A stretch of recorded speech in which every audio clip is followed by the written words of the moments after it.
অশ্লীল জিনিসে সকলেরই নজর বেশি। একবার ভুল করে তাকালে দ্বিতীয়বার ইচ্ছে করেই চোখ দুটো সেদিকেই যায়।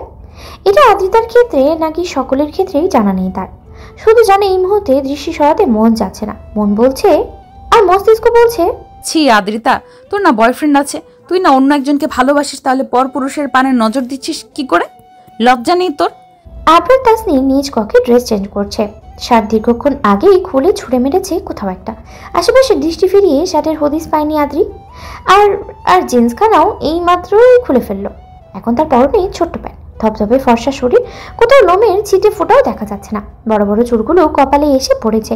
গোলাপি অধরে ভীমরুল কামড়েছে মনে হয়, লাল লাল দেখাচ্ছে এবং একটু ফোলা ফোলা। ঠোঁট মেলে হাসতে সে জানে না।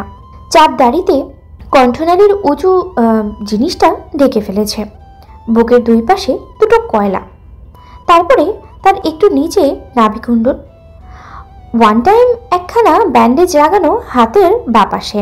গোটা গায়ে এবং পিঠে অনেক অনেক ছোট ছোট ক্ষত, যেন 1971 সালের যুদ্ধে তিনি অংশগ্রহণ করেছিল। তখন বুলেটের আঘাত কিংবা ছুরি লাঠির মারি পড়েছিল সর্বাঙ্গে।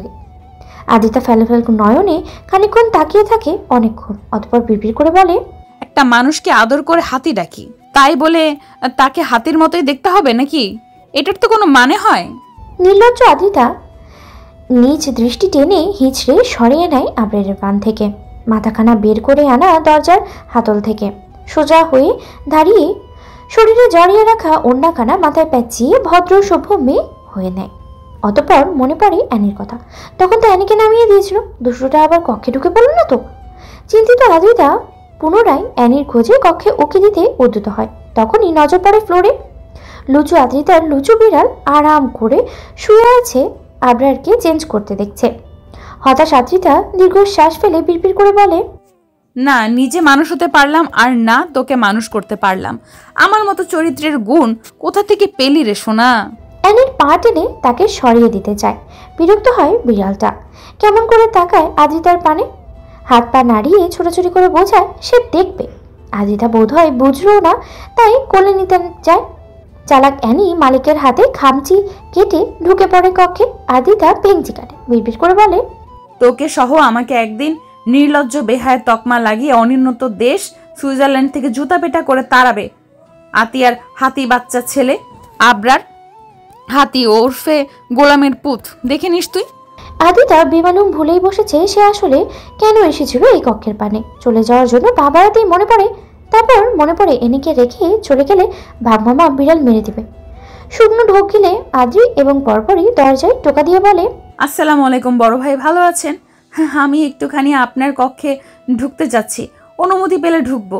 কৃপা করিয়া ঢুকিবার অনুমতি প্রসেস করুন বাঘ মামা থুকু জাহাপনা। ভেতর থেকে গম্ভীর স্বরে জবাব আসে, এতক্ষণ উকিঝুঁকি মারার সময় পারমিশন নিয়েছিলে? চুরি করতে গিয়ে চোর ধরা পড়লে যেমন পরিস্থিতি হয়, আদ্রিতার অবস্থাও তেমনই হয়েছে। উজ্জ্বল মুখখানা পাংশুটে হয়ে গিয়েছে। লোকটা তো এই দিকে তাকায়ও নি, তাহলে কি করে বুঝলো? বার কয়েক শুকনো ঢোক গিলে একবার ভাবে এক দৌড়ে চলে যাবে, পরপরই মনে পড়ে নিজেকে নির্দোষ প্রমাণ করতে শখ জাগে। অগ্রতা ইনোসেন্ট ফেস করে হুড়মুড়িয়ে ঢুকে পড়ে কক্ষের ভেতরে। কপালে ভাঁজ ফেলে আঁকি বল্লভ ছোট ছোট করে নিরপরাধী সুরে জবাব দেয়, আমি তো এসেছিলাম আপনার হাত দেখতে, আপনার ফুলো ফুলো বডি দেখতে নয়। আর উকি দিয়ে হাতই দেখছিলাম, অন্য কিছু নয়। আমার চোখ খুবই ভালো। আপনি যে নেংটু প্যান্ট পরেছিলেন সেটা একদমই দেখিনি। আদ্রিতার ভাষণ শুনতে শুনতে কাবাডের পানে এগোয় আবরার। শান্ত ভঙ্গিমায় কাবাড খুলে কালো রঙের টি শার্ট বের করে এবং পরপরই গায়ে জড়িয়ে নেয়। বিরক্ত হয় আদ্রিতা, আর একটু থাকতো খালি গায়ে। ফুলো ফুলো মাসেল, ভাজ ভাজ বুক দেখতে দারুণ লাগে তার। শাহরুখ খানের বডি দেখে কতবার ক্রাশ খেয়েছে এবং শক্ত নরম ছুঁয়ে দেখার স্বাদ পোষণ হয় হৃদয়ে। অ্যানি আবরারের পেছন পেছনে ঘুরছে। সে যেদিকে যায় ঠিক সেই দিকেই যাচ্ছে। মনে মনে তারও ইচ্ছে জেগেছে আবরারের কোলে ওঠার, ছুঁয়ে দেওয়ার। নিজের লালন পালন করা বাচ্চাটির মনোভাব বুঝতে 2 সেকেন্ডও সময় লাগে না আদ্রিতার। সে বাঁকা হেসে আওড়ায়, ওরে আমার অ্যানি, একটু লজ্জা শরম বাঁচিয়ে রাখ সোনা, মায়ের মতো হোস না। নিজের কথা শেষ করে সামনে তাকাতেই দেখতে পায় তার ঠিক নাক বরাবর আবরার দাঁড়িয়ে আছে, বুকে হাত গুজে। আদ্রিতা মাথা উঁচু করে এক পলক তাকায় আবরারের পানে, পরপরই ক্যাবলা হাসি দিয়ে বলে, এখন তাহলে যাই ভাইয়া, অনেক রাত হয়ে গেল, ঘুমাবো। ডিস্টেন্স মেনটেন করে চলবে আমার থেকে, ফার্দার আমার সামনে আসবে না। তোমাকে আমার পছন্দ। আবরারকে কথা শেষ করতে না দিয়ে আদ্রিতা বলে ওঠে, আপনাকেও আমার পছন্দ না। আপনার সামনে আসার ইচ্ছেও নেই, জাস্ট মানবতার খাতিরে এসেছিলাম। এরপর থেকে আর যেখানে সেখানে মানবতা দেখাতে আসবো না। যত সব আজাইরা ঢং। মুখ বাঁকিয়ে মুহূর্তেই প্রস্থান করে আদ্রিতা। অ্যানি কি বুঝলো কে জানে, সেও সুরসুর করে মালিকের পেছনে চলে যায়। আবরারের ঠোঁটের কোণে এক চিলতে হাসি দেখা মিলল বোধ হয়, এবং পরপরই সেটা মিলিয়েও গেল। আতিয়া বেগম ছেলের সাথে ভালো মতো 2 খণ্ড কথা বলতেও পারেন না এখন পর্যন্ত। পারেনি বলতে আবরার তাকে সময় দিচ্ছে না। এই তো সকালে ঘুম থেকে উঠে ছেলের জন্য কফি করে এনেছিল, কিন্তু কক্ষে প্রবেশ করে দেখে ছেলে নেই, গোটা বাড়িতে কোথাও নেই। মানে সে চলে গিয়েছে। হতাশ আতিয়া মন খারাপ করে কিচেনে ঢুকে রান্না করতে। অহনা এবং তার বাচ্চা সোফায় বসে আছে। মা মেয়ের এক অসাধারণ দৃশ্য দেখা যাচ্ছে। অসুস্থ মা ঠিক করে বসে থাকতে পারছে না, তবুও বাচ্চাকে কোলে নিয়ে হাসি মুখে এটা ওটা বলছে, আর অবুঝ শিশুটা হাসছে। আদিতা খানিকক্ষণ তাকিয়ে তাকিয়ে দেখে তার জীবনে অনেক না পাওয়া রয়েছে। মন খারাপের অনেকগুলো কারণ আছে, কিন্তু কখনোই তার মন খারাপ হয় না, কখনো কান্না পায় না। 13 বছর বয়সে মা মারা গিয়েছে। মাকে কবরে শুইয়ে রেখে আসার 3 ঘন্টা বাদেই বাবা দ্বিতীয় বিয়ে করার কথা শোনে আদিতা। জানতে পারে তার বাবা সিঙ্গাপুরে আরেকটা বিয়ে করেছে। হয়তো সেই খবর জানতে পেরেই মা পরকাল গমন করেছে। না হলে ভালো মানুষ কখনো হঠাৎ করে মারা যেতে পারে? মা হারা আদ্রিতার দায়িত্ব নেওয়ার মতো কেউই ছিল না, তাই সেদিন আদ্রিতার দাদা জোর করে তার দায়িত্ব তুলে দিয়েছিল আতিয়া বেগমের কাঁধে। কিসের একটা পেপারে সাইন করিয়ে সারা জীবনের জন্য আতিয়া বেগমের সাথে বেঁধে দেওয়া হয়েছিল আদিতাকে। বলা বাহুল্য, আতিয়া বেগম কখনোই দায়িত্ব হেরাফেলা করেনি। মায়ের মতো আগলে রেখেছে তাকে, চাওয়া পাওয়া সবটাই পূরণ করেছে এবং এখনো করছে। প্রতি মাসে বাবা নির্দিষ্ট অ্যামাউন্ট টাকা পাঠিয়ে আদ্রিতার অ্যাকাউন্টে পাঠিয়ে দেয়, কিন্তু আতিয়া বেগম সেই টাকা খরচ করতে দেয় না। আতিয়া একটা ব্যাপার ভেবে দেখে, তার মা সব দায়িত্ব পালন করলেও তাকে বিয়ে দিচ্ছে না কেন? এই তো 21 বছর হয়ে গিয়েছে তার, কয়েকদিন পরে 22 হবে, বুড়ি হয়ে যাচ্ছে, অথচ মা বিয়ের কথা ভাবছে না। আদিতা কপালে ভাঁজ ফেলে এগিয়ে যায়। ওনার পাশে বসে চিল্লিয়ে উঠে বলে, মা তুমি আমার বিয়ে দিচ্ছ না কেন? আমার যে বিয়ের বয়স হয়ে গিয়েছে, ভুলে গেছো? তখনই আবরার আর সিয়াম বাড়িতে ঢুকলো এবং তারা সম্পূর্ণ কথা শুনেছে আদ্রিতার। অহনা আদ্রিতার কোলে তুলে দেয় বাচ্চাকে এবং একটু আরাম করে বসে। সদ্য সিজার করা হয়েছে, দীর্ঘক্ষণ বাচ্চা কোলে রাখলে পেরেশান হয়ে ওঠে। আদিতা বাচ্চাকে কোলে নিল ঠিকই, তবে মনে মনে বিড়বিড় করে বলে, কয় বছরের জন্য যে আমার কোলে তুলে দিল আল্লাহ ভালো জানে। ইদানিং অ্যানি ভীষণ জেলাস ফিল করে। এই যে আদিতার কোলে ছোট্ট বাচ্চা যাকে এই মুহূর্তে টপাটপ চুমো খাচ্ছে, এটা দেখে তার হিংসে হচ্ছে, মনে হচ্ছে তাকে গুরুত্ব কমে দিচ্ছে। অসহায় অ্যানি বসে পড়ে আদ্রিতার পায়ের কাছে, কুটুর কুটুর নয়নে তাকিয়ে থাকে, অপেক্ষা করে কখন এই বাচ্চাটা নামবে আর মালিকের কোলে সে যাবে, মানে কোলে থেকে যাবে। আদিতা বেগম একটার পর একটা বাটি এনে রেখেছে টেবিলে। একটু আগে যে আদ্রিতা মস্ত বড় একখানা কথা বলেছে, বেমালুম ভুলেই গিয়েছে বোধহয় তিনি। কোনো জবাব দিল না, প্রতিক্রিয়াও করলো না। কেন কেন কেন? আবরার শান্ত নয়নে তাকিয়ে আছে আদ্রিতার পানে। সিয়াম একবার আদ্রিতাকে দেখছে তো একবার আবরারকে, অতঃপর কিছু একটা চিন্তা করে একগাল হাসে। বা হাতে চুলগুলো পিছনে ঠেলে টি শার্টখানা একটুখানি ঠিক করে নেয়। পকেট থেকে ফোন বের করে তার স্ক্রিনে নিজের চেহারাখানা একবার দেখে নেয়। আদ্রিতা, তোমার জন্য একটা ছেলে দেখেছি। বলতে বলতে এগিয়ে যায়, একদম আদ্রিতার পাশে গিয়ে বসে পড়ে। অহনা ছোট ছোট নয়নে সিয়ামের পানে তাকিয়ে বলে, তোকে কে দায়িত্ব দিয়েছে আদ্রিতার জন্য ছেলে খোঁজার? আহা আহনা, তুই সারা জীবন বলতেই থেকে যাবি। আমিও বাংলাদেশি, আদ্রিতাও বাংলাদেশি, তো আমার একটা দায়িত্ব রয়েছে না? আদ্রিতা বলো, দায়িত্ব আছে না? আদিতা খুশি হয়ে কিছু বলতে যাবে, তার আগেই আতিয়া বেগম বলে ওঠে, আমি কখনো আদ্রিতার বিয়ে দিব না। সিয়ামের হাসি মুখটা চুপসে যায়, সেই সাথে আদ্রিতারও। তাকে বিয়ে দেওয়া হবে না মানে? সারা জীবন সিঙ্গেলি কাটাতে হবে? গভীর রাতে বরের সাথে রোম্যান্স করা হবে না? চুমু খাওয়া হবে না? বাচ্চার মা হওয়া হবে না? বরের কোলে ওঠা হবে না? এটা মানা যায়? আদিতা মানতে পারবে? কখনোই না। রোম্যান্স করার জন্য হলেও বিয়ে তো করতেই হবে। আচমকা আদিতা চিৎকার করে দাঁড়িয়ে পড়ে, চিল্লিয়ে বলে, মা আমার বিয়ে করতেই হবে, একটা জীবন জামাইয়ের আদর ছাড়া কাটতে পারবো না আমি। 4 সদস্য বড় বড় নয়নে তাকায় আদ্রিতার পানে। আবরার চোয়াল শক্ত করে ফেলে, ইচ্ছে করছে ঠাকি একটা থাপ্পড় বসিয়ে দিতে, বেয়াদব একটা। আতিয়া আর রহনা হেসে ফেলে। সিয়াম আফসোসের স্বরে বলে, তোমার মতো করে বলতে পারি না বলে আজও আমি সিঙ্গেল। লজ্জা পায় আদ্রিতা। এত জোরে বলা উচিত হয়নি, এতগুলো বড় বড় মানুষ। ছি আদ্রিতা, ছি। তুই তো দেখছি সত্যি সত্যি চরিত্রহীন হয়ে যাচ্ছিস। চরিত্রের চও নেই তোর মাঝে। কাচুমাচু হয়ে বসে পড়ে। আতিয়া প্লেটে খাবার পরিবেশন করতে করতে বলে, আমার দুটো সন্তান, তাদের কাছে আমার কোনো মূল্য নেই। বছরের পর বছর চলে গিয়েছে, তারা কখনো আমার খোঁজ নেয়নি। হ্যাঁ, প্রতি মাসে মোটা অঙ্কের কিছু টাকা পাঠিয়েছে। দীর্ঘদিন জন্ডিসে ভুগেছি। বাড়ির প্রতিটা সদস্য বদনাম দিয়েছিল আমি বুড়ো বয়সে প্রেগনেন্ট হয়েছি। আমার ছেলে মেয়ে পাশে থাকলে এমন বদনাম দেওয়ার সাহস কারো হতো না। আমার বেঁচে থাকার অবলম্বন আদ্রিতা। এই মেয়েটিকে বুকে জড়িয়েই বেঁচে আছি আমি। আমার সুখ দুঃখে এই একটা মানুষকেই পাশে পাই। তাকে বিয়ে দিয়ে পরের ঘরে পাঠালে যে আমি একদম নিঃস্ব হয়ে যাব, একাকিত্বে মরে যাব। বলতে বলতে আঁখিতে অশ্রু জমে আতিয়া বেগমের। আবেগে ভেসে যায় আদ্রিতাও। তারও কান্না পায়। আতিয়া বেগমের দুঃখের কথা শোনে না, নিজের দুঃখের কথা মনে করে। চিরন্তর সত্য কথা হচ্ছে, আদ্রিতারও আতিয়া বেগম ছাড়া আর কেউ নেই। এই মানুষটা না থাকলে আদ্রিতাও একাকিত্বেই মরেই যেত। অহনা হাতের উল্টো পিঠে চোখের পানি মুছে নেয়। সবাইকে সেন্টি খেতে দেখে আদ্রিতা বলে ওঠে, মা, তোমার যদি আরও একটা ছেলে থাকতো তাহলে তাকে আমি বিয়ে করতে পারতাম, তারপর সারা জীবন একসাথেই থাকতাম। দারুণ হতো না? আপনার বড় বড় পা ফেলে নিজের কক্ষের পানে অগ্রসর হয়। এতক্ষণে কেউ তাকে খেয়াল করেনি।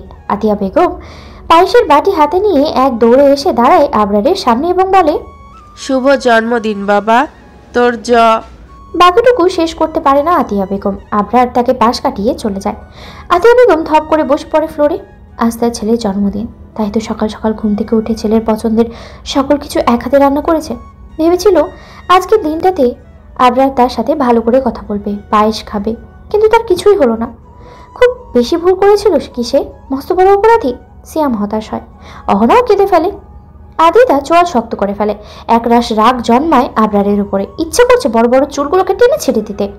সেই সকালে কারোরই আর খাওয়া হয়নি। আতিয়া বেগম নিজ কক্ষে দরজা আটকে কাঁদছে। অহনা তৈরি হতে গিয়েছে। আজকে তাকে হাসপাতালে যেতে হবে চেক আপ করাতে।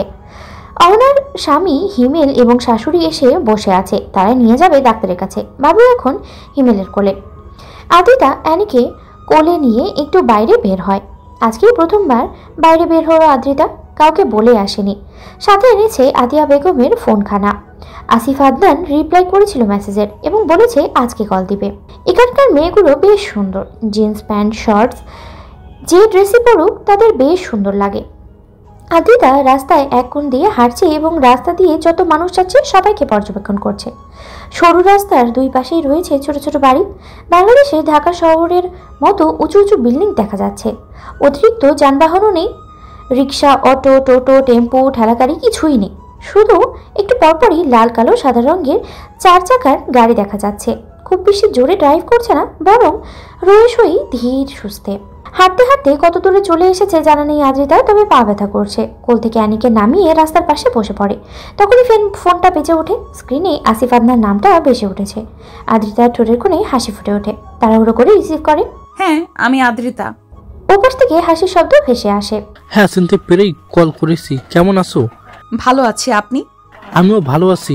সুইজারল্যান্ডের কোথায় আছো তুমি? জুহির শহর মেবি। সেখানে আমার নানু বাড়ি। বছরে একবার যাওয়া হয় আমার। কতদিন থাকবে তুমি?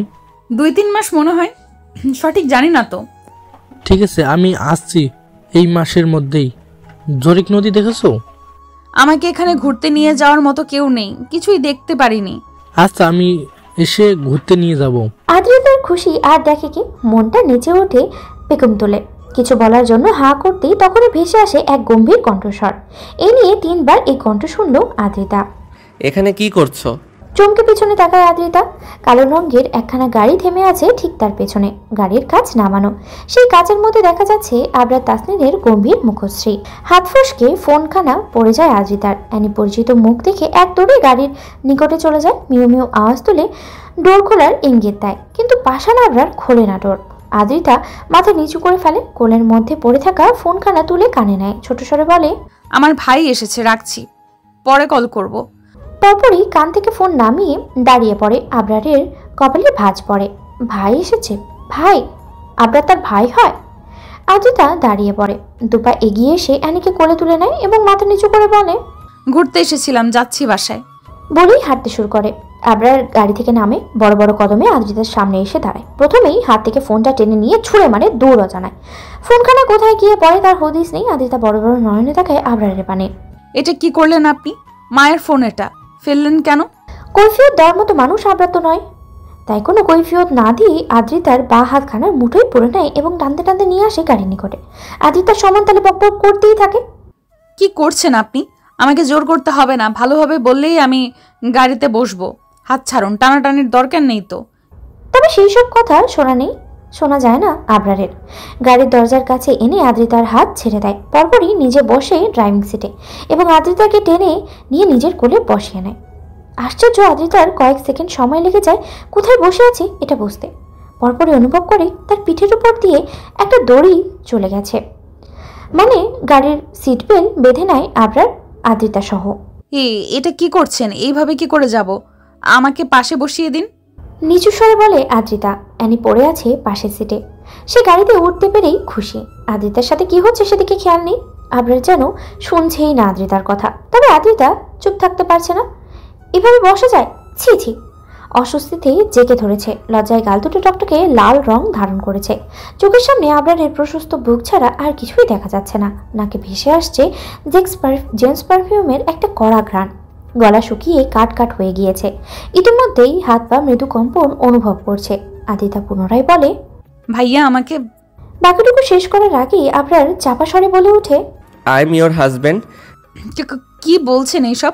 অলক্ষণে কথা নিয়ে মজা করবেন না প্লিজ। ভয়ার্থক স্বরে বলে আদ্রিতা।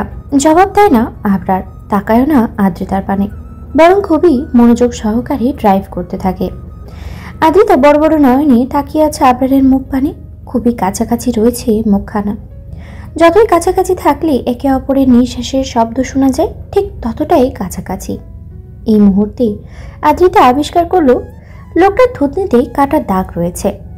দাড়ির জন্য দাগটা দেখা যায় না। আর বা চোখের পাশে একটা ছোট্ট তিল রয়েছে, একদমই ছোট, কাছাকাছি ছাড়া নজরে পড়বে না। তারপর লোকটার বুকের ভেতরে হতে টিপ টিপ আওয়াজ আসছে। হার্টবিট দ্রুত চলছে বোধ হয়। আদ্রিতা ব্যাপারখানা শিওর হওয়ার জন্য নিজের বা হাতখানা চেপে ধরে আবরারের বুকের বা পাশে। মাথাখানা এগিয়ে কান খাড়া করে। না, ঠিকই শুনছে, টিপটিপি করছে। মেয়ে মানুষ কোলে বসে থাকলে শুধু হার্টবিট নয়, আরও অনেক কিছুই ফাস্ট চলে। ভূমিকম্পের ন্যায় শোনালো আবরারের কথাখানা। সাইক্লোন যেমন হঠাৎ করে এসে কাঁপিয়ে দেয় প্রকৃতি, ঠিক তেমনি আবরারের কথাখানা কাঁপিয়ে দেয় আদ্রিতার সমস্ত সত্তা। অন্যরকম শোনালো লোকটার কণ্ঠ। ডার্ক রোম্যান্টিক মুভিতে হিরো যখন নায়িকার সাথে রোম্যান্স করার মতো থাকে, তখন দুই একখানা কথা বলে স্লো ভয়েসে, ঠিক তেমনি শোনালো। লোকটার বইয়ের কপালে শনি রবি সোম সব রয়েছে। দেখা গেল সর্বক্ষণ বউকে কোলে নিয়ে ভুলভাল বার্তা বলে গেল, বা এমনও হতে পারে বদ্ধকক্ষে 4-5 দিন কাটিয়ে দিল। ও মাই গড! শুকনো ঢোক গিলে আদ্রিতা আঁকি পল্লব বন্ধ করে নিজেকে স্বাভাবিক করার চেষ্টা চালায়। অ্যানি পাশের সিটে গা এলিয়ে দিয়েছে এবং কুটুর কুটুর নয়নে আবরার আদ্রিতাকেই দেখছে। পলক ফেলছেও না সে চোখের, আবার কিছু বলছেও না, যেন আদ্রিতা এবং আবরারের মুভি করছে আর অ্যানি সেই সিন দেখছে। একটু নড়চড়ে ওঠে আদ্রিতা। আবরারের কাঁধে হাত দিয়ে একটু ভালো করে বসার চেষ্টা করে। তখনই আবরার ফের বলে ওঠে, ডোন্ট ডিস্টার্ব। কপালে ভাঁজ পড়ে আদ্রিতার। কখন সে ডিস্টার্ব করলো? উল্টো সেই তো আদ্রিতাকে ডিস্টার্ব করছে। হাতে ভেজা ভেজা কিছু অনুভব করতেই আদ্রিতা নজর দেয় আবরারের গলায়। ঘেমে গিয়েছে লোকটা, কিন্তু কেন? ওয়েদার তো ঠান্ডা, শীতের পোশাক পরার মতো ওয়েদার, তাহলে এই হাতি ঘামছে কেন? আশ্চর্য! হঠাৎ গাড়ি থেমে যায়। আদ্রিতার হোশ ফেরে। এতক্ষণ আবরারকে অনুভব করতে এতটাই ব্যস্ত ছিল যে কখন পথ ফুরিয়ে গিয়েছে খেয়ালই করেনি। আবরার চোখ বন্ধ করে আদ্রিতার কোমরে হাত রাখে, গম্ভীরভাবে ছুঁয়ে দেয় কোমরের ভাঁজ। পুনরায় কেঁপে ওঠে আদ্রিতা। নিজের হাতখানা রাখে আবরারের হাতের উপরে এবং বল প্রয়োগ করে ছাড়ানোর চেষ্টা করে। রিনরিনিয়ে বলে, আমি নামবো। বিরক্ত হলো বোধ হয় আবরার। চোখ মুখ কুঁচকে চোখ খুলে আদ্রিতার নিচু মুখের পানে তাকিয়ে গম্ভীর স্বরে ভয়ঙ্কর কিছু অশ্লীল বাক্য আওড়ায়। অদ্রিতা চোখ মুখ খিচে বন্ধ করে ফেলে। গান দিয়ে যেন ধোঁয়া বেরোচ্ছে তার। ছি, লোকটা এত অশ্লীল। বিড়বিড় করে বলে, আপনি প্লিজ মুখে ফুল স্টপ মেরে থাকুন, মুখ খুললে ভূমিকম্প হয়ে যাবে। আমার বোধ হয় শুনতে পেল আদ্রিতার কথা, তাই তো চাপা স্বরে বলে ওঠে, ভূমিকম্প এখনো হয়নি। আসিফ আদনার নামটা আর একবার শুনলে ভূমিকম্প হবে তোমার ছোট্ট দেহখানায়, সহ্য করতে পারবে না, মরে যাবে। নিজ বক্তব্য শেষ করে সিট বেল্ট খুলে গাড়ির দরজা খুলে দেয় আবরার। আদ্রিতা যেন এটারই অপেক্ষায় ছিল। তাড়াহুড়ো করে নেমে পড়ে আবরারের কোল হতে, কোনো দিকে না তাকিয়ে এক দৌড়ে চলে যায় মূল ফটকের ভেতরে। দরজার সামনে দাঁড়িয়ে বুকে হাত দিয়ে জোরে জোরে দুটো নিঃশ্বাস টানে। এতক্ষণ যেন শ্বাস আটকে ছিল তার। লোকটা ভয়ঙ্কর, শুধু ভয়ঙ্কর নয়, নির্লজ্জ। ছি, কিসব কথা বলে, মুখের কোনো ব্রেকই নেই, অসভ্য হাতে একটা। জিভতলা ঠোঁট ভিজিয়ে নেয় আদ্রিতা। কলিং বেল চেপে দাঁড়িয়ে থাকে। একবার পিছু ঘুরে ওকেও দিয়ে ফেলেছে ইতোমধ্যে। মনে হচ্ছে এই বুঝি লোকটা পেছনে চলে আসলো আর আবারও কিছু ভুলভাল বাক্য আওড়ালো বা আদ্রিতাকে। না না, ছি ছি, লোকটা আর এমন করবে না। অ্যানি আদ্রিতার পা ঘেঁষে দাঁড়ায়। সে মাত্রই দৌড়ে এলো। মিনিট দুয়েক পরে সিয়াম দরজা খুলে দেয়। আদ্রিতাকে দেখে একগাল হেসে বলে, উফ আদ্রিতা, তুমি হচ্ছ চোখের শান্তি, তোমায় দেখিলে পরাণ জুইরা যায়। আদ্রিতা সিয়ামকে পাশ কাটিয়ে ভেতরে ঢুকতে ঢুকতে জবাব দেয়, সিয়াম ভাই, আমি আপনার আপন বোন, ফ্লার্ট করবেন না। সিয়ামের হাসি মাখা মুখখানা চুপসে যায়। হাত দ্বারা কপালে দুটো আঘাত করে উচ্চস্বরে বলে, ইয়া মাহবুদ, এই ছিল আমার কপালে, হতে চাইলাম বর, বানিয়ে দিল আপন ভাই, এসব আমি কেমনে সহ্য করব। আদ্রিতা হেসে ফেলে সিয়ামের কথা শুনে। অলস ভঙ্গিমায় সোফায় এসে বসে। হাতের ইশারায় সিয়ামকে ডাকে নিজের পাশে বসতে বলে। ভাই, উনি বলল আম ইউর হাজব্যান্ড। কেন বলল গো? কাহিনী কি? পাগল হলো না তো? আহারে ধুর, ওই শালা পাগল। ছোটবেলায় তোদের বিয়ের কথা হয়েছিল, ও সেটা ধরেই পড়ে আছে। এ হে ভেবে তোমাকে বিয়ে করবে, পাগল ছেলে। ক্যাবলা মার্কা হাসি দিয়ে বলে সিয়াম। হতাশ আদ্রিতা দীর্ঘশ্বাস ফেলে বলে, পৃথিবীতে এত এত ভালো মানুষ থাকতেও আমার বিয়ের কথা কেন ওই হাতের সাথেই হয়েছিল? সিয়াম ভাই। সিয়াম সান্ত্বনা দেওয়ার ভঙ্গিমায় বলে, তুমি চাইলে হাঁটি ডিলিট করে সিএম সেভ করতে পারো, অপশন আছে। আদ্রিতা মুখ বাঁকায়। পাগলের থেকে হাতেই ভালো নয় কি? তুমি আমার পাগল বলতে আদ্রিতা? না তো ভাই, কখন বললাম? আপনি আমার আপন ভাই, পাগল বলতে পারি? সিয়াম ঘোর প্রতিবাদে সুরে কিছু বলবে, তার আগেই হুড়মুড়িয়ে ঢুকে পড়ে আহাদ, আমান এবং ইভান। তাদের হাতে রয়েছে বিশাল সাইজের ব্যাগ। কৌতূহলে আদ্রিতা প্রশ্ন করে, ব্যাগে কি আছে? জবাব দেয় আমান, আজকে আবরারের বার্থডে, তো ওকে সারপ্রাইজ দিব। তারপরই ওরা কাজে লেগে পড়ে। অহনা আদ্রিতার কোলে বাচ্চা দিয়ে নিজেও ওদের হাতে হাতে সাহায্য করে। আতিয়া বেগম শুধু তাকিয়ে তাকিয়ে দেখছে। তার ছেলে কি এসব মানবে? করবে বার্থডে সেলিব্রেশন? হয়তো করবে না। ঘন্টা লেগে যায় সাজানো শেষ হতে। আমান এবং আহাদ আতিয়া বেগমকে জোর করে কিচেনে পাঠিয়ে দেয়। তারা কোনো কেক আনেনি। আতিয়া বেগমের হাতে বানানো কেক দিয়েই আবরারের বার্থডে সেলিব্রেশন করবে। কাজ শেষে সকলেই ক্লান্ত হয়ে ফ্লোরে বসে পড়ে। বাচ্চা কাছে বিধায় অহনা তাকে নিয়ে নিজ কক্ষে চলে যায় দুধ খাওয়াতে। আদিতা একখানা বেলুন ফুলানোর চেষ্টায় আছে। আমান বলে, আদ্রিতা, তুমি কবিতা বলতে পারো? হ্যাঁ ভাইয়া, খুব পারি। এমনকি মুখে মুখে কবিতাও বানাতে পারি, শোনাবো একটা? আহাদ বলে। সোজা হয়ে বসে আদ্রিতা।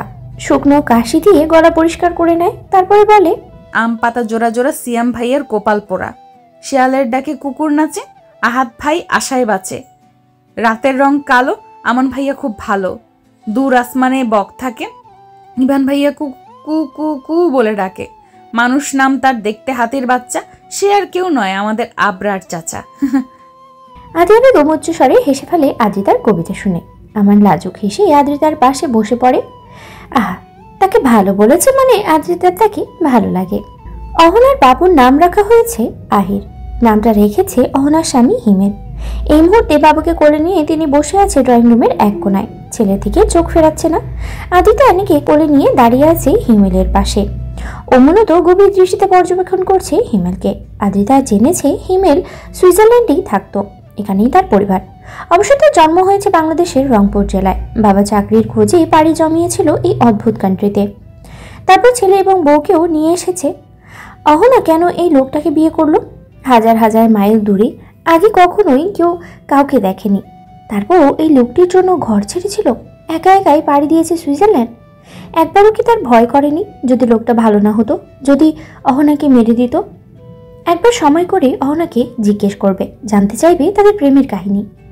আর আদ্রিতা, এখানে দাঁড়িয়ে আছো কেন? এসো এসো, কেক সাজাবে। আমার কথা বলতে বলতে আদ্রিতার ডান হাতখানা মুঠোয় পড়ে নেয়। আদ্রিতার বক্তব্য না শুনেই তাড়াহুড়ো টেনে নিয়ে যেতে থাকে তাকে। কেক ডেকোরেশন করছে সিয়াম, তাকে বলে বলে দিচ্ছে আহাদ। ইভান ভিডিও করতে ব্যস্ত, বরাবরই ভিডিও ভালোই করে ইভান। আমান ভাই, হাত ছাড়ুন। খানিকটা শক্ত গলায় বলে আদ্রিতা। কথাখানা আমানের কর্ণকুহরে প্রবেশ করার সঙ্গে সঙ্গেই হাত ছেড়ে দেয়। অনুশোচনামূলক বোধ ফুটে ওঠে মুখশ্রীতে। মজা করে ঠিক আছে, কিন্তু সে মানে আদ্রিতা তার বন্ধুর বউ। স্যারি আদ্রিতা, কিছু মনে করো না, আমি তোমাকে বোনের চোখে দেখি। ইটস ওকে ভাইয়া, আমি কিছু মনে করিনি, চলুন। আমানকে এড়িয়ে এক প্রকার দৌড়েই সিয়ামের পাশে গিয়ে দাঁড়ায় আদ্রিতা। অ্যানিকে কোল থেকে নামিয়ে দেয়। বেশি মানুষ একদমই পছন্দ নয় অ্যানির, তাই আদ্রিতার থেকে ছাড়া পাওয়ার পরেও দৌড়ে এদিকে সেদিকে যায় না। ঘাপটি মেরে বসে আছে মালিকের পায়ের কাছে। কেকে নাম লেখা নিয়ে বাধে বিপত্তি। সিয়াম লিখেছে সেটা একদমই ভালো হয়নি, হ্যান্ডরাইটিং ভালো নয় তার। গোটা কেকের সৌন্দর্য নষ্ট করে দিয়েছে নামখানা। সকলেই বিরক্ত সিয়ামের প্রতি। আহাত চোখ পাকিয়ে তাকায়। বাল লিখছিস শালা, লেখা তুল, আমি লিখুম।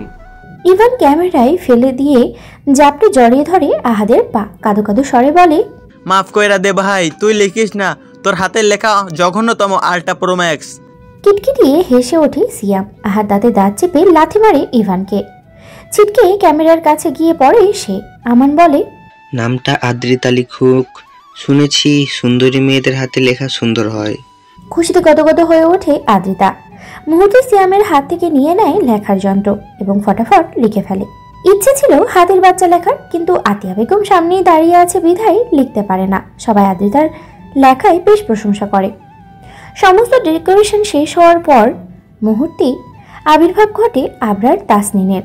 গভীর মুখশ্রী তার, যেন হাসলেই জরিমানা হয়ে যাবে। আতিয়া বেগম কাচুমাচু হয়ে দাঁড়ায়, নিজের মুখ লুকাতে ব্যস্ত যেন। এই বুঝি আবরার সব কিছু তছনছ করে দেবে। উচ্চস্বরে চিল্লিয়ে বলে উঠবে, এসব কে করেছে? আমার পছন্দ নয় জানো না তোমরা? তখন কি হবে? আতিয়াই বুঝি দোষী। আবরার ভাববে তার মা এত সব কিছু আয়োজন করেছে, এখানে মেয়ে জামাই রয়েছে। আবরার যদি সকলের সামনেই আতিয়াকে দুটি কথা শুনিয়ে দেয়, তখন কি করে সহ্য করবেন তিনি? তার এত সব ভাবনার মাঝেই শুনতে পায় সকলের উচ্চস্বরে বলা, happy birthday to you, happy birthday to you dear. স্লোগানটি শুকনো ঢোক গিলে আতিয়া ভয়ঙ্কর দৃষ্টিতে তাকায় ছেলের মুখ পানে। আবরার চরম বিরক্ত, কপাল কুঁচকে ধীর গতিতে এগিয়ে যায় আদ্রিতা ভেঙচি কাটে। সবকিছুতেই লোকটার বাড়াবাড়ি। এত সুন্দর আয়োজন করেছে তারা, ইয়া বড় কেক, এসব দেখে তো খুশি হওয়ারই কথা। আদ্রিতার জন্মদিন কখনোই সেলিব্রেট করা হয়নি। বার্থডে উপলক্ষে এক টুকরো কেক আদ্রিতা কোনোদিনও চোখে দেখেনি। যখন মা বেঁচে ছিল তখন মা বলতো, সামনের বছর তোর বাবা বাড়ি আসলে বড় করে জন্মদিন সেলিব্রেট করব। আর মা মারা যাওয়ার পরে বাবা প্রতি বছর জন্মদিনে কল দিয়ে বলে, সামনের বছর তোমার বার্থডে সেলিব্রেট করব। আজ অব্দি সামনে বছর আর আসলো না। দীর্ঘশ্বাস ফেলে আদ্রিতা এক পা দুপা করে আবরারের পাশে গিয়ে দাঁড়ায়। ফিসফিস করে বলে, আমার মাকে কষ্ট দিয়ে একটা বাক্য উচ্চারণ করবেন না। মন চাইলে কেক কাটুন, না হলে মুখ বন্ধ করেই কেটে পড়ুন এখান থেকে। প্রচুরা কুচকে ফেলে আবরার। বাঁকা নয়নে এক পলক তাকায় আদ্রিতার পানে, পরপরই গম্ভীর স্বরে বলে ওঠে, আমি জন্ম নিয়ে পৃথিবীতে অষ্টম আশ্চর্যজনক কিছু হয়নি, সো আমার বার্থডে এত ধুমধাম করে সেলিব্রেট করার কিছু নেই। ব্যাস, বক্তব্য শেষ করে বড় বড় পা ফেলে কেটে পড়ে ড্রয়িং রুম থেকে।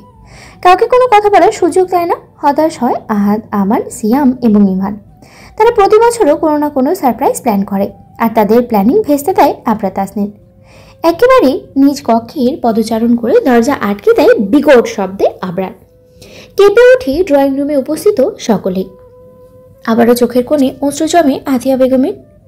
অহনা আহিরকে কোলে নিয়ে বসেছিল স্বামীর পাশে।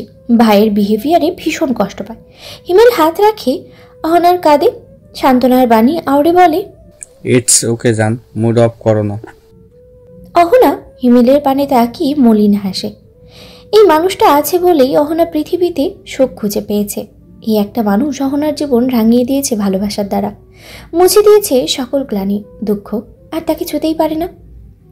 কিছু মুহূর্ত আগে আলোয় ঝলমল করা বাড়িটা এখন শুনশান নীরবতায় ছেয়ে গিয়েছে। কোথাও কোনো জনমানব খুঁজে পাওয়া একদম দায়। অহনা তার সন্তান হিমেলের সাথে মিলে গিয়েছে শ্বশুর বাড়িতে।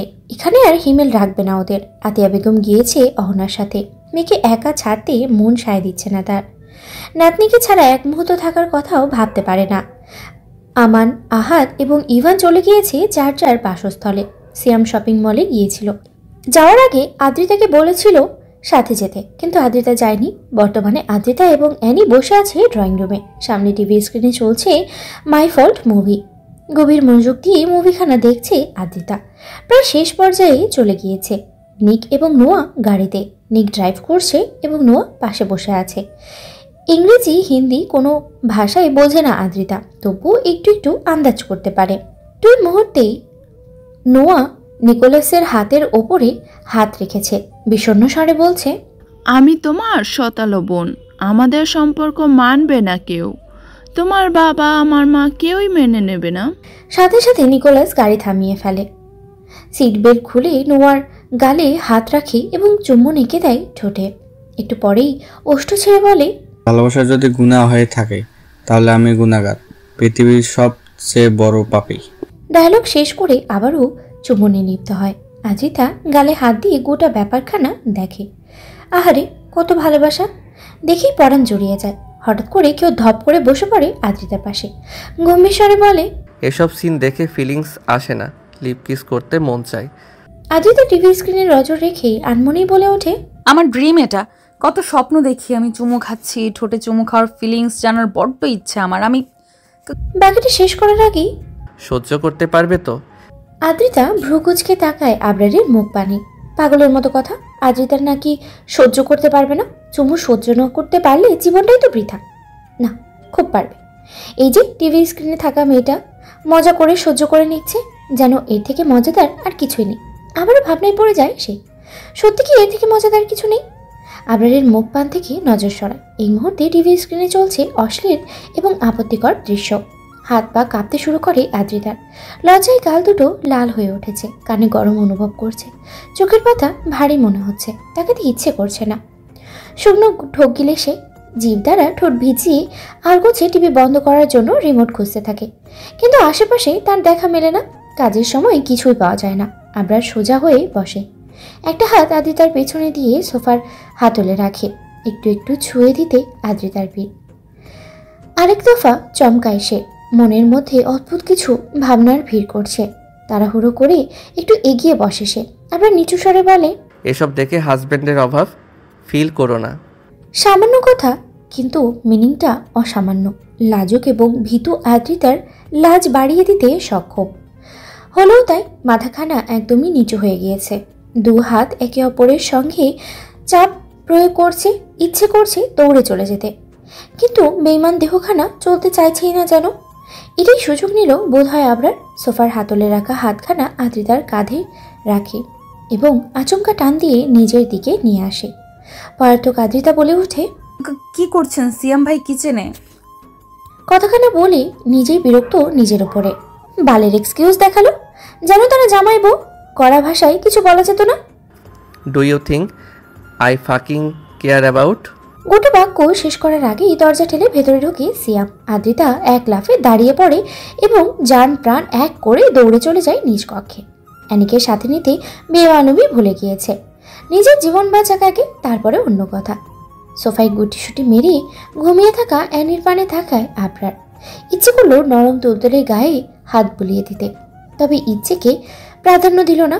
সিয়াম বোকার মতো তাকিয়ে আছে আবরারের পানে। আদ্রিতাকে দেখলো, সে ছুটে পালালো। এখন কথা হচ্ছে, আবরার কি করছিল আদ্রিতার সাথে? কি করছিল? কি মানে কি?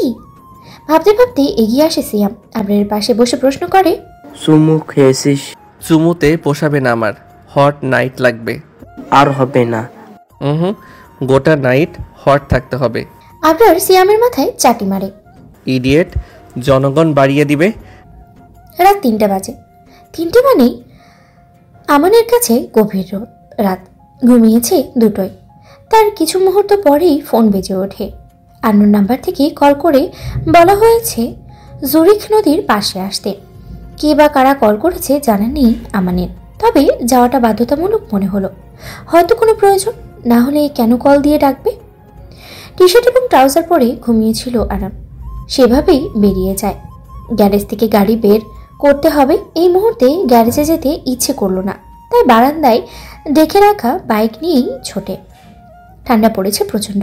কুয়াশায় রাস্তাঘাট দেখা মুশকিল। বিরক্ত আমান বাইকের স্পিড কমিয়ে দেয়, পাছে আবার অ্যাক্সিডেন্ট করে বসবে। তবে শেষ রক্ষা হয় না। পেছন থেকে একটা গাড়ি এসে ধাক্কা মারে তার বাইককে। বাইক সমেত পড়ে যায় আনাম। ডান হাতের উপরে পড়ে বাইকের মাথা। প্রচণ্ড ব্যথায় ছটপট করে ওঠে আনাম। মৃদুস্বরে চিৎকার করে। গাড়িটাও থেমে যায়। বেরিয়ে আসে আনাম এবং সিয়াম। ভয়ার্থক সিয়াম এগিয়ে যায় আনামের দিকে। বাইকের তলা থেকে টেনে টুনে বের করে তার হাত।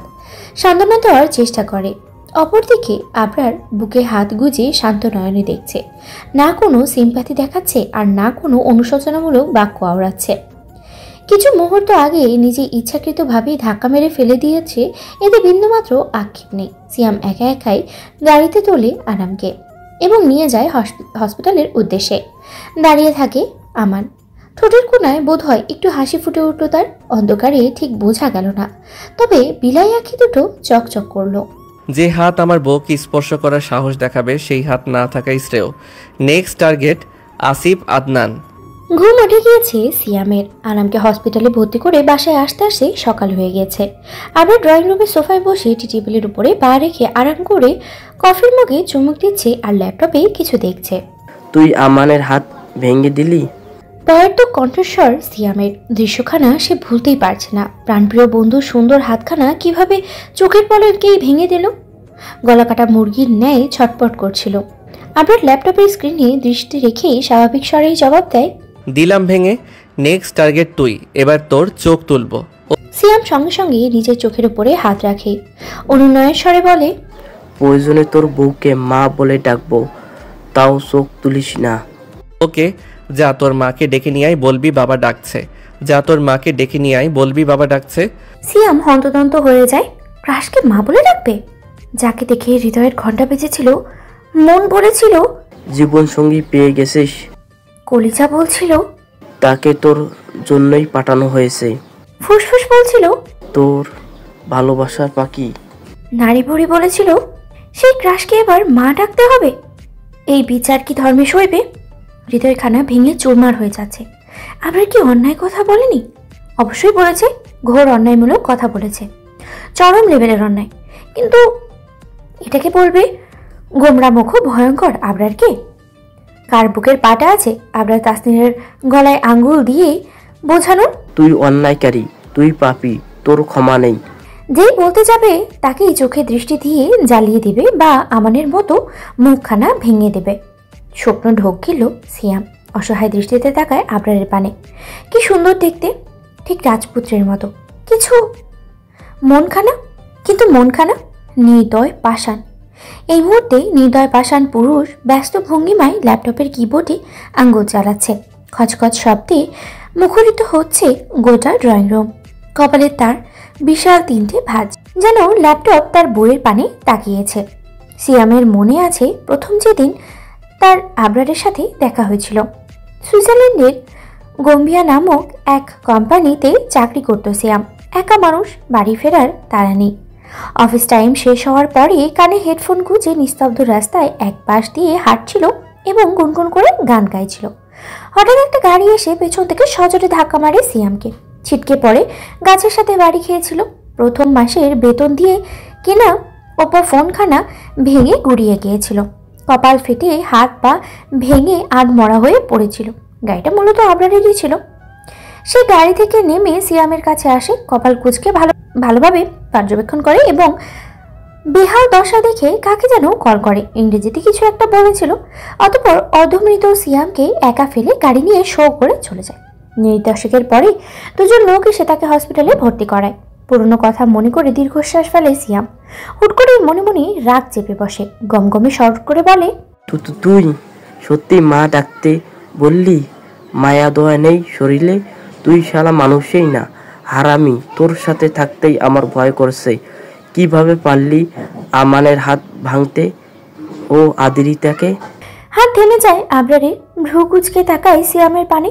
মুহূর্তেই সিয়াম চুপসে যায়। কথাগুলো গলায় আটকে পড়ে। উচ্চস্বর নিচু করে আসে, আমতা আমতা করে বলে, ও ওই মাকে আমান বোনের নজরে দেখতো। আবরার বিরক্তির নিঃশ্বাস ফেলে। গলায় ঝোলানো হেডফোন কানে সেট করে নেয়। অতঃপর আবার মনোযোগ দেয় নিজের কাজে। সিয়ামের বকবক শোনার ইন্টারেস্ট নেই তার। অসহায় সিয়াম গালে হাত দিয়ে তাকিয়ে থাকে আবরারের পানে। এই মুহূর্তে আদ্রিতার মতো তারও একখানা কবিতা মাথায় আসছে। দেখ, মানুষ কিন্তু স্বভাব বাঘের মতো। তোকে দেখে মুতে দেওয়া মাইয়া পোলা কত শত ভালোবাসার কাঁচা, সেই খাইয়া বারবার ডাব্বা। সে আর কেউ নয়, আমার আবরার আব্বা। কবিতাখানা বিড়বিড় করে আওড়ায় সিয়াম। আজ বিন্দু পরিমাণ সাহস থাকলে উচ্চস্বরে বুক ফুলিয়ে কবিতা বলতো। আফসোস, সাহস নেই। সিয়াম হতাশায় নিঃশ্বাস ফেলে চলে যায় কিচেনে। ভীষণ খিদে পেয়েছে। এই মুহূর্তে খাবার প্রয়োজন। আতিয়া বেগম অনেক কিছু রান্না করে রেখে গেছে। সিয়াম সব একাই সাবার করে ফেলবে আজকে। আহ, কি শান্তি! আতিয়া বেগম অহনার ফোনখানা দিয়ে গিয়েছেন আদ্রিতাকে।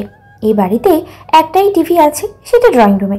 একা একা সময় কাটবে না, তাই ফোন দিয়ে যাওয়া। আদিয়ার খুশি আর দেখে কি, কক্ষের দরজা আটকে বেশ অনেকক্ষণ কথা বলেছে আসিফ আদনানের সাথে। কালকে সে সুইজারল্যান্ডে আসছে। তারপর আদ্রিতাকে নিয়ে ঘুরবে গোটা শহর, অনেক কিছু দেখাবে। অতঃপর বাংলাদেশে পা রেখেই আদ্রিতার মায়ের কাছে বিয়ের প্রপোজাল দেবে। রাজি হলে হলো, না হলে দুজনে মিলে পালাবে। এটাই সলা পরামর্শ করেছে।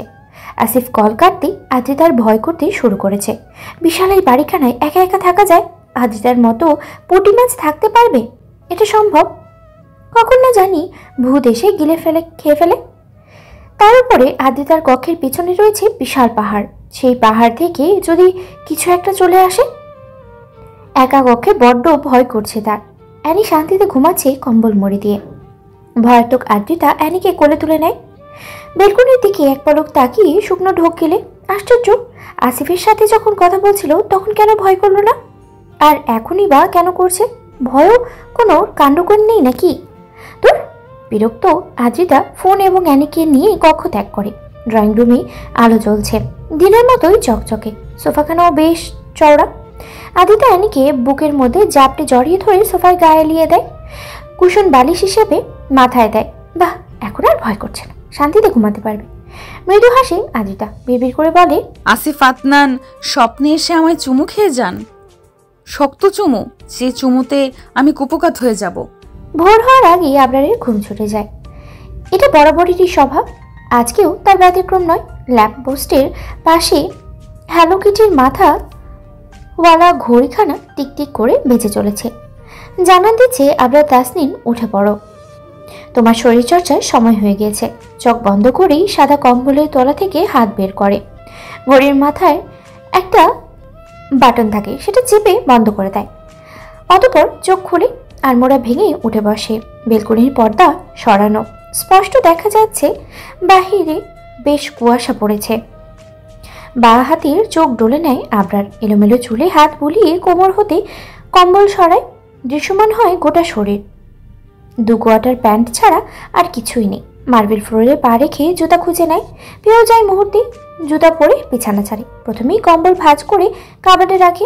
বিছানা চাদর টান টান করে বালিশ সাজিয়ে কক্ষ হতে বেরিয়ে যায়। 1 কাপ কফি ছাড়া সকালে শুরু হয় না। সেই সিঁড়িতে পা রাখতে আবরারের চোখ আটকায় সোফায় ঘুমিয়ে থাকা আদ্রিতার পানে। লম্বা চুলগুলো ফ্লোরে পিছিয়ে আছে। সাদা রঙের টপসখানা ওপরে উঠে গিয়েছে। স্কার্টের অবস্থাও শোচনীয়, হাঁটুর উপরে চলে এসেছে। ওনার ফ্লোরে গড়াগড়ি খাচ্ছে। অ্যানি ওনার মধ্যেই ঘুমিয়ে আছে। বিরক্তির নিঃশ্বাস ফেলে আবরার। ঘাড় বাঁকিয়ে তাকায় সিয়ামের কক্ষের পানে। যে কোনো মুহূর্তেই বেরিয়ে আসবে ইডিয়েটটা। দাড়ি ভর্তি গালে হাত বুলিয়ে এগিয়ে আসে আবরার। আদ্রিতার ওপরে উদরে অবস্থিত মধ্যবিন্দুর পানে নজর পড়তেই পুরুষালী চিত্ত লাফিয়ে ওঠে, কাটি দিয়ে ওঠে শরীরে। কঠিন কিছু গালি আউড়ে নজর ফিরিয়ে নেওয়ার চেষ্টা করে, কিন্তু বেহায়া চোখ দুটো সরতে নাড়ায়। অগত্যা বসে পড়ে ফ্লোরে। নজর পড়ে ফোনের পানে, সেটা হাতে তুলে কল করে সিয়াম এর নাম্বারে। বেশ সময় লাগে রিসিভ হতে। হ্যালো বলার সাথেই আবরার বলে ওঠে, 10টার আগে রুম থেকে বের হবি না। সিয়ামকে কিছু বলার সুযোগ না দিয়েই কল কাটে। পরপরই ফোনখানা অযত্নে ফেলে রাখে অন্য সোফায়। আবরার তাসনিনের ব্যক্তিত্ব কঠিন। 33 বছরের জীবনে কখনো নারীর সঙ্গ অনুভব করেনি, কখনো কোনো নারীকে ছুঁয়ে দেখেনি। নারীতে যেন তার অ্যালার্জি। সুইজারল্যান্ডে আসার পরপরই একটা ঘটনার সম্মুখীন হয়েছিল আবরার। জুরিক নদীর পাশে বাসা নিয়েছিল। বাংলাদেশি এক পরিবারের সাথে শেয়ার করেই থাকতে হবে। নতুন শহর, হাতে টাকা নেই, পরিচিত কেউ নেই। অগত্যা আবরার রাজি হয়। সেই পরিবারে সোনালি নামের একটা মেয়ে থাকতো। বয়সে আবরারের থেকে বড়ই হবে। প্রথম থেকে মেয়েটি আবরারকে লক্ষ্য করত। একদিন প্রচণ্ড বৃষ্টি হচ্ছিল। অফিসে যেতে পারেনি আবরার। নিজ কক্ষে বসেছিল, কফি পান করছিল। দরজা লক করতে ভুলে গিয়েছিল। সেটারই সুযোগ নিয়ে কক্ষে ঢুকে পড়ে সোনালি। আবরারকে সিরিয়াস করার জন্য পরনের কামিজ খুলে ফেলেছিল মুহূর্তে। গোটা ঘটনার হতভম্ব হয়ে আবরার কিছু বোঝার বা বলার সুযোগটুকুই পায় না। কফির মগ পড়ে যায় হাত ফসকে। শুকনো ঢোক গেলে নজর ফিরিয়ে নেয় সোনালির থেকে। শুকনো ঢোক গেলে গম্ভীর স্বরে বলেছিল, আপনি এখানে কেন? সোনালি আবরারের সামনে গিয়ে দাঁড়ায়। আবেদনময়ী ভঙ্গিমায় বলে, কেউ জানতে পারবে না, ট্রাস্ট মি। তুমি আর আমি, একটু ভালোবাসো আমায় প্লিজ। সোনালি হাত বাড়িয়ে ছুতে যায় আবরারের গাল। একটু হলেই ছুঁয়েই দিতে পারত। পিছিয়ে যায় গম্ভীর মানব। রাগে চোয়াল শক্ত করে ফেলে। আশেপাশে তাকিয়ে কিছু খুঁজতে থাকে। অতঃপর ফুলদানি দেখা পায়। সেটা তুলে মুহূর্তে সোনালির মাথায় আঘাত করেছিল আবরার। সোনালি অবচেতন হয়ে পড়ে যায়। আবরার এক দলা থুতু ফেলে 1 সেকেন্ডেও সময় ব্যয় না করে প্রয়োজনীয় জিনিস গুছিয়ে বেরিয়েছিল সে বাড়ি থেকে। পেছনে ফিরে তাকায়নি আর। সেই আবরার তাসনিন এর বুক কাঁপছে। ইচ্ছে করছে ভুলভাল কিছু করে ফেলতে। আদ্রিতার আকর্ষণীয় উদর এর মধ্য মনিতে ওষ্ঠ ঠেকিয়ে গম্ভীর চুমু এঁকে দিতে ইচ্ছে করছে, বা কমলার কোয়ার ন্যায় ওষ্ঠ দুটো গম্ভীরভাবে ছুঁয়ে দিতে। আজ অব্দি নিজের কোনো ইচ্ছেই অপূর্ণ রাখেনি আবরার তাসনিন। এখন অপূর্ণ রাখবে? একদমই না। নয়নজোড়া বন্ধ করে নেয় আবরার।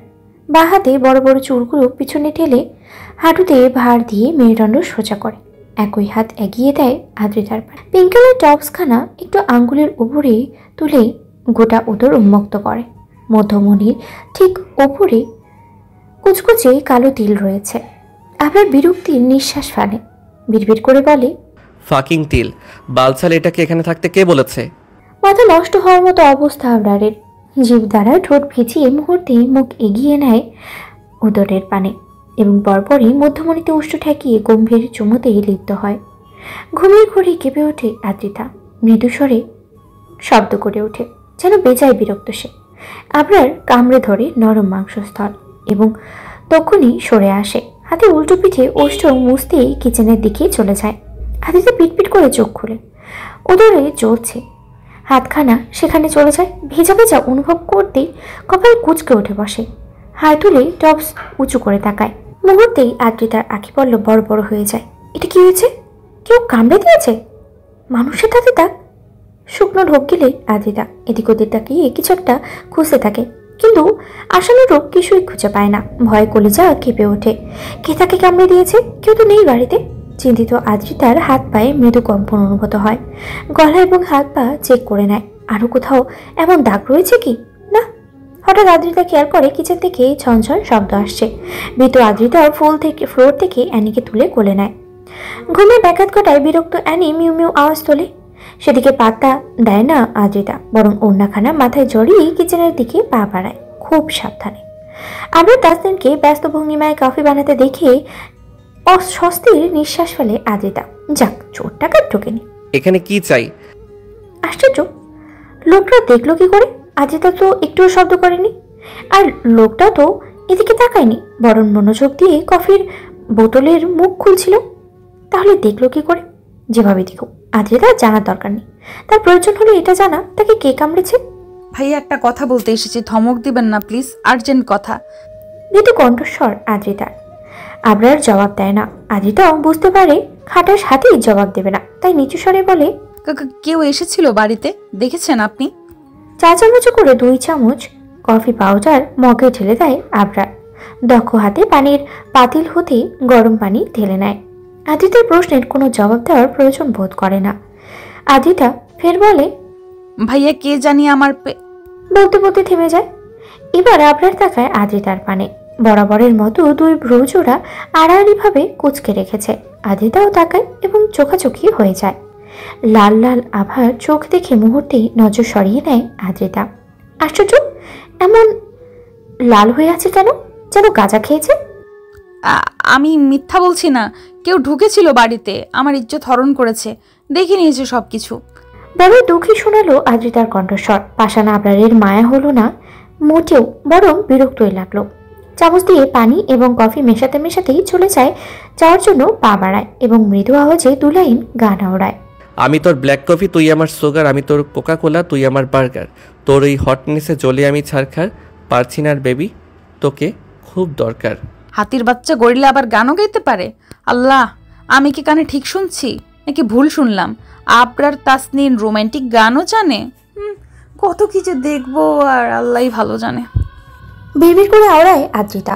আজকে সকালটা বড্ড বাজে, একদম চাঁদা। অ্যানি কোলের মধ্যে এখনো ঘুমাচ্ছে। এই হয়েছে আরেক নবাব চাঁদা, খালি খাবে আর ঘুমাবে, কোনো দায়িত্ব নেই। তাকে আদ্রিতা আদর যত্ন করে কেন লালন পালন করছে? কেন? শুধু শুধু এই দুনিয়ায় ফ্রিতে একটা থাপ্পড়ও পাওয়া যায় না। অ্যানিকে মূলত ভালোবাসা দিয়ে বড় করেছে ইন ফিউচার বডিগার্ডের কাজে লেগে পড়ার জন্য, আদ্রিতাকে প্রোটেক্ট করার জন্য। কিন্তু এ কি করছে? তার চোখের সামনে দিয়ে তারই মাকে মানুষ কামড়ে যাচ্ছে আর সে টেরই পাচ্ছে না। ছি আদ্রিতা, ছি, তোর বাচ্চা কোনো কাজেরই না। অ্যানিকে মনে মনে ভুগতে ভুগতে নিজ কক্ষের দিকে পা বাড়ায় আদ্রিতা। উদরের ক্ষতস্থানে এখনো চিনচিন ব্যথা করছে, তবে সেসব পাত্তা দিচ্ছে না। আর জীবনেও ড্রয়িং রুমে ঘুমাবে না সে, হাজারবার প্রতিজ্ঞা করে ফেলেছে ইতোমধ্যে। বরাবরই সকালের ব্রেকফাস্ট সিয়াম বানায়। আবরার এবং সে একসাথে আছে প্রায় 8 বছর। এই 8 বছরে কখনোই আবরারকে ব্রেকফাস্ট বানাতে দেয়নি। আজও তার ব্যতিক্রম নয়। ঘড়ির কাঁটায় ঠিক 10টা বাজতেই কক্ষ হতে বেরিয়ে আসে। খুব সাবধানে পা ফেলে এদিক ওদিকে পর্যবেক্ষণ করে নেয়। সবকিছু স্বাভাবিক আছে, অতঃপর স্বস্তির নিঃশ্বাস ফেলে কিচেনের দিকে চলে যায়। সেখানে আগে থেকে উপস্থিত ছিল আদ্রিতা। সে অ্যানির জন্য দুধ গরম করছে। রোজ সকালে তার দুধ না হলে চলেই না। সিয়াম শুকনো ঢোক দিল, আবারও পেছন ফিরে পর্যবেক্ষণ করে নেয় আবরার আছে কিনা। ড্রয়িং রুমের সোফায় দেখা মেলে সাহেবের। আরামসে বসে ফোনে ফ্রি ফায়ার গেম খেলছে। মুখখানা দেখে মনে হচ্ছে এর থেকে নিষ্পাপ এবং ভালো ছেলে দুনিয়ায় দুটো নেই। সিয়াম ভেঙচি কাটে, মনে মনে গালিও দেয়। শালা, বউ কি তোর একারই আছে? দুনিয়ায় আর কেউ বিয়ে করে নাই? সারাক্ষণ চিপতে থাকতে হবে আর আমাকে ম্যা ম্যা বলে ডাকতে হবে, অসহ্য। তার মধ্যে আদ্রিতা পেছনে ঘুরে তাকায়। সিয়ামকে দেখে একগাল হাসে, প্রতি উত্তরে সিয়ামও হাসে। সিয়াম ভাই, জানেন কি হয়েছে? আমান ভাই অ্যাক্সিডেন্ট করেছে, তার হাত ভেঙে গেছে। সিয়াম এগিয়ে আসে, সেলফ থেকে ময়দার ডিব্বা বের করতে করতে আশ্চর্য ভঙ্গিমায় বলে, কি বলছো? কি ঘটেছে? একটা ঘটনা, আর তুমি জানলে কি করে? আদ্রিতা মলিন স্বরে জবাব দেয়, মা কল করেছিল, বলল আমায়, এটাও বলল উনি যাচ্ছে হাসপাতালে আমান ভাইকে দেখতে। সিয়াম ঠোঁট গোল করে, ও শব্দটা আওড়ায় এবং আর চোখে ড্রয়িং রুমের সোফার পানে তাকায়। কিন্তু আশ্চর্যজনক বিষয় হচ্ছে সেখানে আবরার নেই। যা শালা, কোথায় গেল? চিন্তিত সিয়াম কপাল কুঁচকে গোটা ড্রয়িং রুম পর্যবেক্ষণ করে অতঃপর কিচেনের দরজার পারে তাকাতেই চমকে ওঠে। কেননা নোবেল প্রাপ্ত বউওয়ালা এখন কিচেনের দরজায় দাঁড়িয়ে আছে। সিয়াম বিরক্তিতে চোখ মুখ কুঁচকে ফেলে, বিড়বিড় করে বলে, শালা, কোলে নিয়ে বসে থাক, তুই তো বউয়ের, আর না হলে টিপ করে গিলে খেয়ে ফেল। সিয়াম ভাই, আমাকে নিয়ে যাবেন হাসপাতালে? আমান ভাইকে দেখতে ইচ্ছে করছে। আজকেই বুঝলেন আর কখনোই আমাকে নিয়ে যেতে হবে না কোথাও। কেন বলুন তো? আমার আসিফ সন্ধ্যায় ল্যান্ড করবে সুইজারল্যান্ডে, তারপর সেই আমাকে সব জায়গায় নিয়ে যাবে। সিয়াম শুকনো ঠোক গিলে পিছনে তাকায়। আবরারের গম্ভীর মুখশ্রী দেখে মুহূর্তেই কাঁদো কাঁদো স্বরে বলে, কিছু করি নেই মা, আমি ভালো ছেলে, বিশ্বাস কর। আদ্রিতা ভ্রু কুঁচকে পিছনে তাকায়। আবরারকে দেখে চমকে ওঠে, ঠোঁটের কোণে হাসিটুকু দৌড়ে পালিয়ে যায়। সেখানে ভর করে একরাশ ভয়। আশ্চর্য, লোকটা বাঘের মতো দেখছে কেন? এখনই গর্জন দিয়ে উঠবে নাকি? ভয়াত্মক আদ্রিতা মনে মনে আল্লাহ আল্লাহ করতেই থাকে। সিয়াম এক ফাঁকে টুপ করে কেটে পড়ে কিচেন থেকে। নিজে বাঁচলে পাবেন না, উক্তিখানা যেন সিয়ামের জন্যই তৈরি। আবার বুটজুতার খটখট আওয়াজ তুলে আদ্রিতার পানে আগায়, মুখোমুখি দাঁড়িয়ে মুহূর্তে নিজের হাতখানা ঢুকিয়ে দেয় টপসের ফাঁকে। কামড় দেওয়া জায়গায় চেপে ধরে শক্ত করে। আদ্রিতার নয়নজোড়া বড় বড় হয়ে যায়, তবু পিছিয়েও যায়, তবে সুবিধা করতে পারে না, দেয়ালে পিঠ ঠেকে। এটারই সুযোগ নেয় আবরার, চেপে ধরে দেয়ালের সাথে এবং হিসহিস করে বলে, ভালো মানুষ নই আমি, তবু ভালো হওয়ার চেষ্টা করছি, জাস্ট বিকজ অফ ইউ। আমাকে রাগিও না, তাহলে নেক্সট কামড়টা বেলিতে নয় বুক। থেমে যায় আবরার। আদ্রিতা আঁকি পল্লব বন্ধ করে ফেলে, কান দিয়ে ধোয়া বেরোচ্ছে তার। তাহলে তাকে আবরার কামড়িয়েছে? গলা শুকিয়ে আছে আদ্রিতার। আবরার নজর নিষিদ্ধ স্থানে। টপসের গলা বড় হওয়ায় সুবিধার্থে এক অংশ বেরিয়ে গিয়েছে। আবরারের থাবায় ওড়না নিচে পড়ে গিয়েছে। লজ্জিত আদ্রিতা টপসের গলা টেনে ঠিক করার চেষ্টা করে, কিন্তু পারে না। আবরার তাসনিনের হাতের চাপে পড়েছে টপসের বেশ অনেকটা অংশ। ছাড়ুন আমায়, কি করছেন?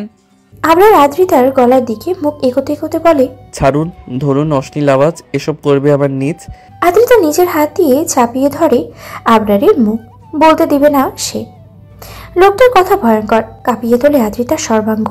নিঃশ্বাস বন্ধ করে দেয়। আপনি প্লিজ কথা বলিয়েন না, আপনার মুখে এক একটা কথা আমার। থেমে যায় আদ্রিতা। আবরার ঠোঁট বাঁকিয়ে ভ্রুকুচকে ছোট ছোট নয়নে দেখতে থাকে আদ্রিতাকে। কপাল, নাক, গলা, ঠোঁট। তারপর পুনরায় অভ্যন্তর হয়ে পড়ে আদ্রিতা। ছাড়া পাওয়ার জন্য হাঁসফাঁস করতে থাকে। চিরতারা ঠোঁট পিছিয়ে মনে মনে বলে, আপনার চাহনি মুখের ভাষার থেকেও মারাত্মক।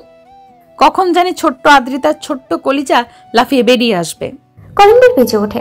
আদ্রিতা ছটফট করতে থাকে। আবরারের হাতের উপরে হাত রেখে ছাড়ানোর চেষ্টা করে।